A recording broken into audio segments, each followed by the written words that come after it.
Good evening, my friends. I want to start tonight by asking you something that might seem strange. Where is yesterday? Not what happened yesterday, not what you remember about it. Where is it? Where does it exist right now at this moment? Take a moment. Really try to find it. You can't point to it. You can't travel to it. It's not behind you in any physical sense, not in the room you were in, not in the body you inhabited, not preserved somewhere in a dimension of reality where past events continue to unfold. Yesterday is nowhere. It doesn't exist. And yet, and this is what I need you to feel the weight of tonight, you are carrying it everywhere you go. You are carrying conversations that happened years ago as though they are happening right now. You are carrying the weight of failures that ended long ago as though they are still in progress. You are carrying shame from moments that no longer exist anywhere in the physical universe. And that shame is shaping your choices today, determining what you reach for, what you shy away from, what you believe is available to you, and what isn't. You are living under the influence of something that does not exist. And tonight I'm going to show you that because it doesn't exist, because it has no location, no permanence, no fixed reality outside your consciousness, you have a power over it that you have never been taught to use. You can change it, not metaphorically, not symbolically, not as a comforting reframe. Actually change it, because it only exists in one place, your imagination, right now, in this present moment. And imagination, as I have been teaching you all your life, can always be revised. Let me first dismantle a belief you have held since childhood, because it is the belief that is holding you in a prison whose walls are made entirely of your own thinking. The belief is this: the past is fixed. What happened, happened. Events are carved in stone. Your history is a permanent record, immovable and real, and you must carry it every moment of rejection, every failure, every humiliation, every wound as a given, as the bedrock of who you are. This belief feels self-evident. It feels like realism. It even feels like integrity, as though refusing to accept the permanent reality of your past is a form of cowardice or delusion. But I want to look at it very carefully tonight, because this belief, more than almost anything else I have ever encountered, is the thing that keeps intelligent, sincere, deeply committed people in states of consciousness that do not serve them, regardless of how faithfully they practice, regardless of how genuinely they desire to change. Here is what is actually true. The past does not exist anywhere except in your consciousness as memory, as thought, as imagination, occurring right now in this present moment. Think about what memory actually is. When you remember something that happened 5 years ago, you are not accessing a cosmic archive of fixed events. You are not traveling back in time. You are not retrieving an exact recording of what occurred. You are imagining right now, in this moment. You are constructing from fragments, from feeling, from the current state you happen to be in, a mental representation of what you believe happened. And that representation, that construction, that imaginative act is happening now, not 5 years ago. Now, and if remembering is imagining, and it is then what remembering creates, is subject to exactly the same law as every other imaginative act. What you imagine becomes what you experience. Now let me show you why this is not an abstraction, why this is the most immediately practical, urgently relevant thing I could possibly teach you. Every memory you hold is not just a neutral record of past events. Every memory carries a state. And that state, the emotional, psychological, consciousness level reality produced by the memory, is active right now. It is shaping your present assumptions, your present identity, your present creative output with the same force as any deliberate imaginal act. When you remember being rejected, you are not simply recalling a fact from the past. You are being, in this moment, someone who was rejected. You are generating the state of rejection in your present consciousness. And that state carried into your day, your conversations, your choices, your subtle signals to others, creates more rejection. When you remember failing, you are not storing a historical data point. You are being, right now, someone who failed. The state of failure is alive and operating in your consciousness. And from that state, more failure must manifest. When you remember being humiliated, unloved, betrayed, insufficient, you are not just preserving the past. You are generating those states in the present from which they must continue to project forward. Your memory is not a record. It is a creative force. And it is operating on you continuously, shaping your consciousness, determining what you assume to be true about yourself and about what is available to you every moment of every day. This is why you can visualize abundance forward every night and still find yourself in the same financial reality week after week. It's not that the visualization isn't working. It's that behind the visualization, underneath it, running through every waking hour with the accumulated weight of years, is the memory of not having enough, of money being scarce, of things not working out. And that memory, repeated 1,000 times in the ordinary act of daily remembrance, is producing the state of lack with a consistency and force that the visualization practice for 1 hour cannot overcome. You are trying to move forward into a new state while your memories are continuously pulling you back into the old one. Revision is how you finally free yourself. Let me tell you about a man who came to me carrying something he could not put down. Years earlier, he had launched a business, the thing he'd believed in most in his life, the fullest expression of what he thought he was capable of. It had collapsed. Publicly, humiliatingly, completely. He had lost not just money, but standing, confidence, the regard of people whose respect mattered to him. By the time he found me, years had passed. The event itself was long over. He wasn't thinking about it consciously. And yet every time he considered starting something new, every time the possibility of building again arose in him, something would happen inside. A contraction, a withdrawal, a voice that said, "Remember what happened last time." He was not being haunted by the past. He was being created by it continuously, every day, through the act of remembering. I asked him, "Where does this event exist right now?" He looked at me. "Show me where it is," I said. "Point to it. Find it in the room. Take me to where it actually exists." He couldn't, because it doesn't exist, not anywhere except in his imagination of it. "Then revise it," I said. He resisted. "But it happened. I can't change what happened." "You're not changing what happened," I told him. "What happened is gone. It doesn't exist. You are changing what you are imagining right now, which is the only place it lives." He began to practice. Every night he went back to that scenario in imagination, not to replay the failure, to reimagine it, the launch succeeding, the company thriving, himself celebrated, confident, proven right, not as fantasy, as memory, as if this is what had actually occurred.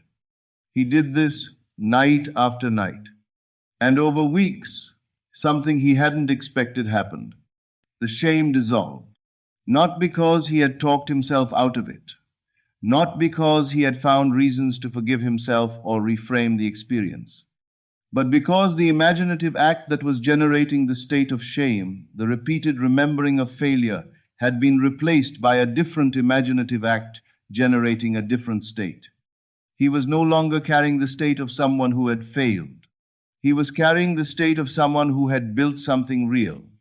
From that state, without effort, without forcing, with the natural effortlessness of someone operating from the right inner ground, he built a business that succeeded. Not despite his past, from a revised one. Now let me give you the technique precisely and completely. Step 1. Identify the memory. Find a specific memory that is creating an unwanted state in your present consciousness. not a vague sense that things haven't worked out, a specific event, a specific conversation, a specific moment of rejection, failure, loss, humiliation, betrayal. Something you can close your eyes and see, that when you do see it, produces a recognizable negative shift in how you feel about yourself and what is possible for you. Step 2. Locate it. This step is more important than it sounds. Before you revise the memory, find it. Where does it actually exist right now? It is not in the past. The past is gone. It exists only in your imagination, occurring right now, in this present moment. Feel the full truth of that. The event itself, the actual, physical, real event, no longer exists anywhere. What you are holding is an imaginative act.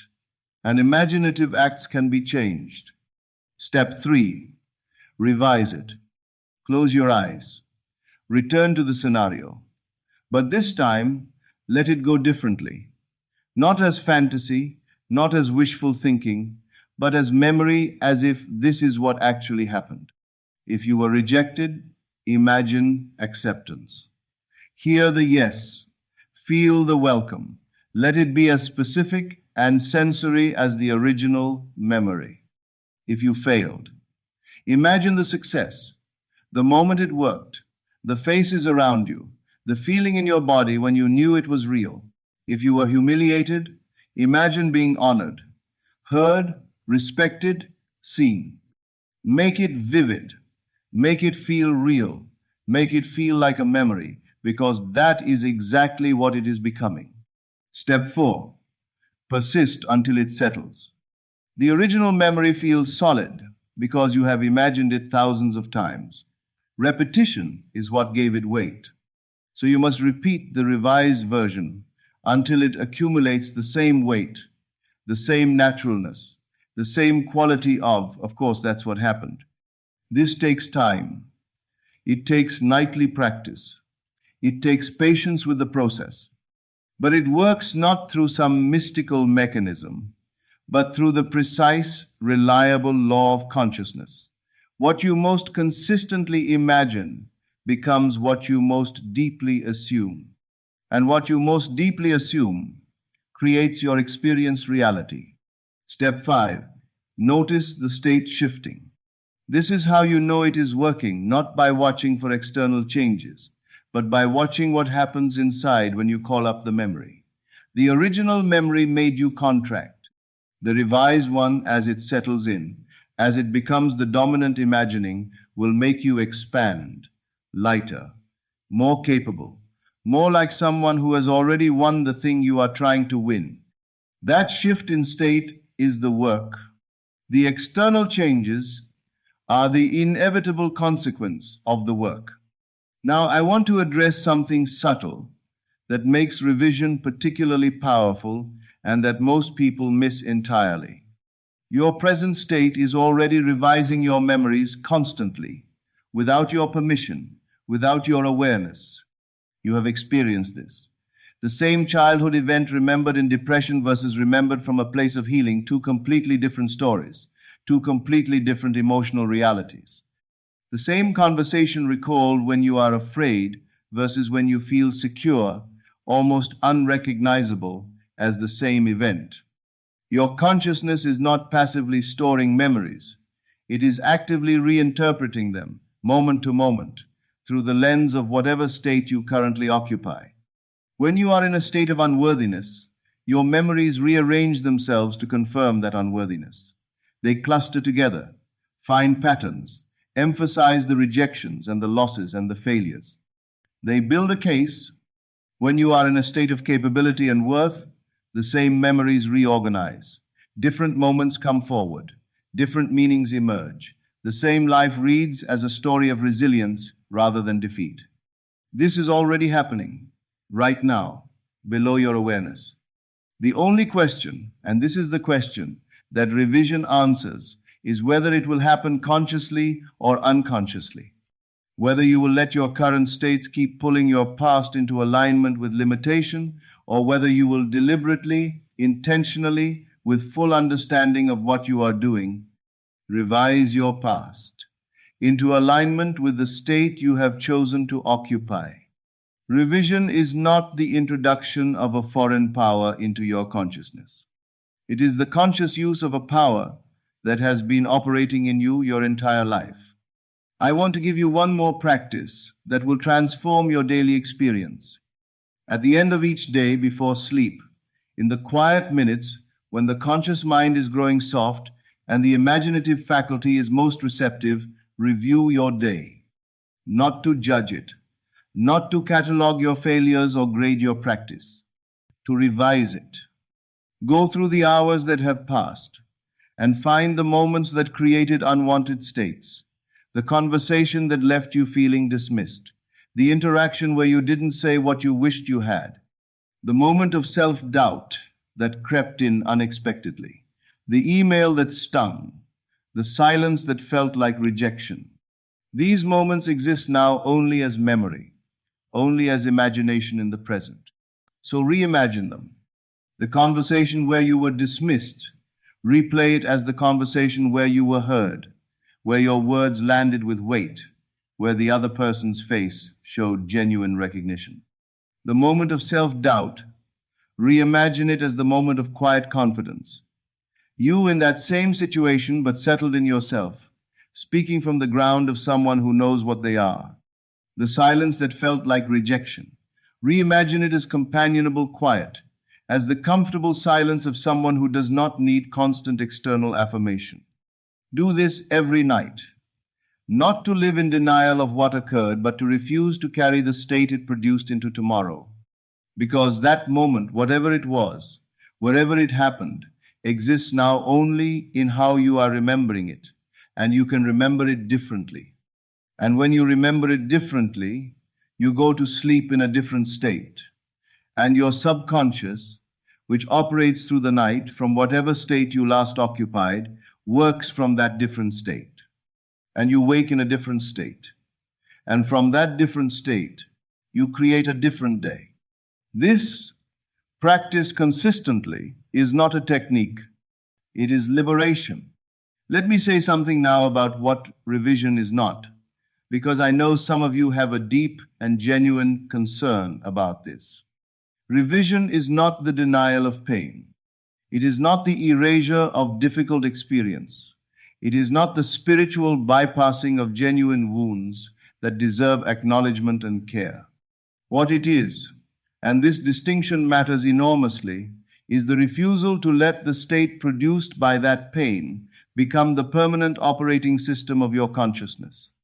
The event happened, or something happened, something real, something perhaps genuinely difficult, perhaps genuinely unjust. That reality is not what revision touches. What revision touches is the imaginative act you are performing right now when you call that event into consciousness, the state you generate in the present through repeated remembering, the assumption that experience has hardened into about who you are and what you deserve and what is possible. That the present imaginative act and the state it creates, that is what you are revising. You are not rewriting history. You are freeing yourself from being continuously recreated by your version of history. There is a profound difference. Here is the deepest truth of this teaching, and I want you to sit with it carefully. You are not a product of your past. You have been told your whole life that you are, that your childhood formed you, that your traumas shaped you, that your failures defined you, that your history is the most real thing about you, the foundation from which everything else is understood. But the past that formed you does not exist. It exists only as what you are imagining right now. And what you are imagining right now can be changed. This means genuinely, actually, not as a consoling metaphor that you are not imprisoned by anything that has happened to you. Not the rejection, not the loss, not the years of not enough, not the wounds that were real and are real and deserve acknowledgement. None of it has permanent creative power over your present and future, because none of it exists anywhere except in the imaginative act you perform when you remember it. And you can perform that act differently. You can remember not as denial, but as deliberate creative choice, the version of the past that creates the state of the person you are choosing to be. You can remember success where you have been remembering failure. You can remember acceptance where you have been remembering rejection. You can remember belonging where you have been remembering exile. Not because those memories are more factually accurate, but because they create a different state, and the state you are in, moment to moment, is the only thing that has ever actually shaped your reality. The past is not your prison. Your imagination of the past is your prison. An imagination, as I have given my entire life to teaching, you can always be revised. So tonight, before you sleep, I am asking you to do one thing. Find one memory, just one that has been creating an unwanted state in your present consciousness. Something you have been carrying, something that contracts you when you think of it. And revise it, not quickly, not lazily, with full imaginative engagement, with the care and attention of someone who understands what they are actually doing, not changing history, but changing the present creative act of remembering, changing the state, changing the assumption that the state has been silently building. Make the revised version vivid. Make it feel like a memory. Fall asleep in the state it creates. And tomorrow night, do it again. And keep doing it until the revised memory is the one that comes first when you close your eyes. Until it is the one that feels natural, settled, real. Until the original, which was never anything other than an imaginative act to begin with, has simply lost its grip. And from that freed state, from the consciousness of someone who is no longer being continuously recreated by a past that doesn't exist, watch what becomes possible. Watch what you reach for. Watch what you believe you deserve. Watch what the world, which is always and only mirroring your assumptions, begins to show you. Your past is not fixed. Your memory is imagination. And imagination, in this present moment and every moment, creates reality. Revise boldly. Revise faithfully. Revise until the past you carry is the past that creates the future you choose. Good evening. This is NEVILLE Lectures. I'll see you again in the next video.